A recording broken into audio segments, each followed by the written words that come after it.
24 ফেব্রুয়ারি কলেজে ছিল annual programme আর সাথে ছিল সোশ্যালও। তো সেই উপলক্ষে খাওয়া দাওয়া ছিল। তো ভাবলাম চলো তোমাদের সাথে সেটা শেয়ার করি। এই যে ফার্স্টে একটা জলের বোতল দিয়ে গেছে, তারপরে প্লেট, আর তারপরেই প্লেটের পরে পরে দিয়ে গেছে কাসুন্দি। আর কাসুন্দির সাথে স্টার্টার আইটেম হিসেবে ছিল ভেজিটেবল চপ। এটা বেশ ভালো খেতে ছিল। আর এই দিন সারাদিন কী কী করলাম, কী কী হলো, সেটার একটা লং ভিডিও চ্যানেলে অলরেডি শেয়ার করা আছে, তোমরা চাইলে কি চেক আউট করে আসতে পারো। তো তারপর ভেজিটেবল চপের পরে পরেই দিয়ে গেছিলো স্যালাড, দেন দিয়েছিল ফ্রাইড রাইস, আর ফ্রাইড রাইসের সাথে ছিল চিলি চিকেন।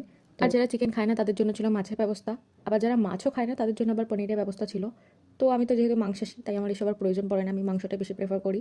আর এদিকে চিলি চিকেনের পরে পরে দিয়ে গেছিলো আবার চিকেন কষা। তো তারপর এদিকে মেন কোর্স মোটামুটি শেষ করতে করতেই তারপর চলে আসে চাটনি। এটা সম্ভবত প্লাস্টিক চাটনি ছিল, পেঁপের প্লাস্টিক চাটনিগুলোর মতো, পেঁপেরই ছিল যতদূর সম্ভব। আর সেটার সাথে আসে পাঁপড় ভাজা। তো তারপরে আসে রসগোল্লা। আমি খুব একটা মিষ্টি পছন্দ করি না, বাট মনে হয়েছিল কালকে খাওয়া যায়, তো খেলাম সেটা। খাবার দাবার তো যথেষ্ট ভালো ছিল, বলতে পারো একটা ছোটোখাটো বিয়ে বাড়ির মতো অ্যারেঞ্জমেন্ট ছিল। That's it for today. ভিডিওটা ভালো লাগলে লাইক কমেন্ট শেয়ার